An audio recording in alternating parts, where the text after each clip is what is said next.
एका ठिकाणी एका परिसरामध्ये राहणारी एक 35 वर्षीय महिला होती. लग्न झालेलं होतं, एक मुलगा होता. सगळं काही सुरळीतपणानं सुरू होतं. पण मात्र त्या महिलेला ड्रायव्हिंग शिकण्याची आवड होती. कारण की तिला ड्रायव्हिंग शिकायला, गाडी चालवायला मोठ्या प्रमाणात आवडत होतं. म्हणून गाडी शिकण्यासाठी तिनं एका ठिकाणी ड्रायव्हिंग क्लासेस जॉइन केले होते, ज्या ठिकाणी गाडी चालवणं शिकवतात आणि ड्रायव्हिंग लायसन्स सुद्धा काढून देतात. मग ती ठरल्याप्रमाणे त्या ठिकाणी गाडी शिकायला जात होती. तो जो गाडी शिकवणारा व्यक्ती आहे, त्या व्यक्तीच्या बाजूला गाडीमध्ये बसत होती. मग गिअर कसा टाकायचा, क्लच कसं दाबायचं, हॉर्न कसं वाजवायचं, गाडी कशी चालवायची, हा सगळा प्रकार तो पुरुष त्या महिलेला सांगत होता. आणि जेव्हा ती महिला त्या गिअरवर हात ठेवत होती, तेव्हा तो पुरुष तिच्या हातावर हात ठेवून तिला सगळ्या काही गोष्टी शिकवत होता. म्हणजे तिनं स्टिअरिंगला हात लावला की हा तिच्या हाताला हात लावायचा, त्या महिलेच्या हाताला हात लावायचा आणि तिच्यासोबत अगदी गोडीनं बोलून तिला गाडी शिकवण्याचा प्रयत्न करायचा.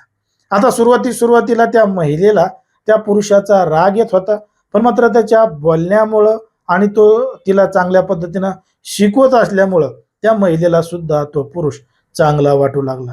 बघता बघता अशा पद्धतीनं दोघा जणांमध्ये सुरुवातीला ओळख झाली. ओळखीचं रूपांतर मैत्रीमध्ये झालं आणि मैत्रीमध्ये रूपांतर झाल्यानंतर तो जो पुरुष आहे, जो त्या महिलेला गाडी शिकवतोय, त्याला तिच्यावर प्रेम झालं आणि त्या महिलेला सुद्धा त्याच्याबरोबर प्रेम झालं. पण मात्र ती महिला विवाहित होती. तिचं लग्न झालेलं होतं. तिला एक मुलगा होता. पण मात्र तरी सुद्धा ती ड्रायव्हिंग शिकवणाऱ्या व्यक्तीच्या, पुरुषाच्या प्रेमात पडलेली होती. मग तो पुरुष म्हणला, तू तुझ्या नवऱ्याला सोडून जरी दिलं किंवा तुझा नवरा जरी तुला सोडून गेला, तर मी तुला काही सोडणार नाही. मी तुझा सांभाळ करेल, तुझ्या पोराचा सांभाळ करेल आणि तुला अगदी चांगल्या पद्धतीनं सांभाळेल, असं वचन त्यानं त्या महिलेला दिलं. मग एकदा का लग्नाचं वचन दिलं, मग बघायचंच काम नाही. मग तो त्या महिलेसोबतच गाडीमध्ये असेल, इतर ठिकाणी असेल, तिथं तिथं त्या महिलेला नेत होता आणि त्या महिलेबरोबर नको ते कृत्य जबरदस्ती करत होता. जेव्हा हा प्रकार वारंवार त्या ठिकाणी घडत होता, तेव्हा मात्र एक दिवस घडलं होतं आणि दडलं होतं. एक धक्कादायक प्रकरण, धक्कादायक घटना.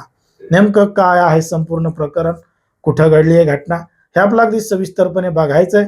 पण जर तुम्ही अजूनही आपलं चॅनल सबस्क्राईब केलं नसेल तर लगेचच करून घ्या आणि बाजूला असणाऱ्या बेल नोटिफिकेशनला सुद्धा ऑन करायला विसरू नका.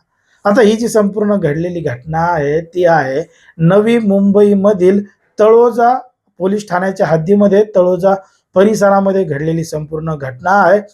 या ठिकाणी या परिसरामध्ये राहणारी एक 35 वर्षीय विवाहित महिला आहे. त्या महिलेला एक मुलगा आहे, नवरा आहे, सगळं काही सुरळीतपणानं चालू आहे.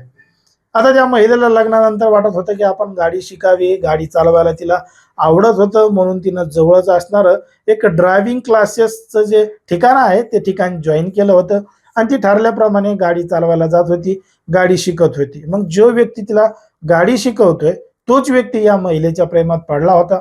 तर ही महिला सुद्धा त्याच्या प्रेमात पडली होती, कारण की त्यानं हिला लग्नाचं आश्वासन दिलं होतं. लग्नाचं आश्वासन तर दिलंच होतं, पण असं सुद्धा सांगितलं होतं की तुझा नवरा जर तुला सोडून गेला तर मी तुझा सांभाळ करेल, तुझ्या पोराचा सांभाळ करेल.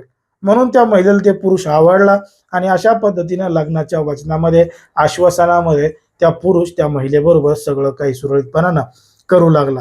पण मात्र बरेच दिवस हा सगळा प्रकार त्या ठिकाणी सातत्यानं घडत असल्यामुळं तो जो पुरुष आहे तो महिलेला आता शिवीगाळ करू लागला, हाणमार करू लागला. तिला, तिच्या नवऱ्याला आणि मुलाला जीवे मारण्याची धमकी देऊ लागला. मग हा सगळा प्रकार सातत्यानं घडत असल्यामुळं ती महिला मोठ्या प्रमाणात वैतागलेली होती, कंटाळलेली होती.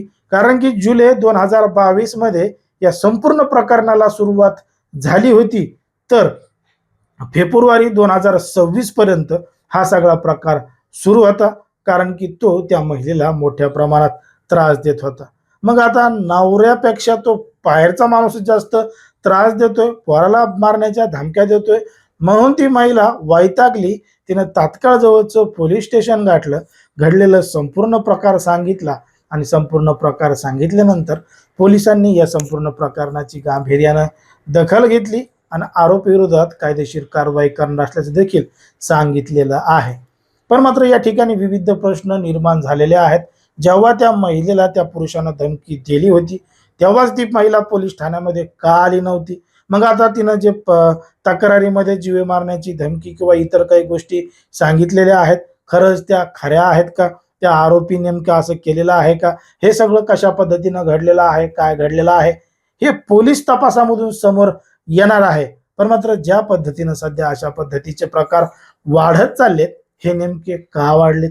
कशामुळे वाढलेत? तुम्हाला काय वाटतं? हे अगदी स्पष्टपणे कमेंटमध्ये सांगा. कारण की कोणाच्याही भावना दुखवणं, कोणाचंही मन दुखवणं हा आपला उद्देश नाही. समाजामध्ये जे घडतंय, मीडियामध्ये जे दिसतंय, तेच सांगायचं काम या ठिकाणी करत असतो.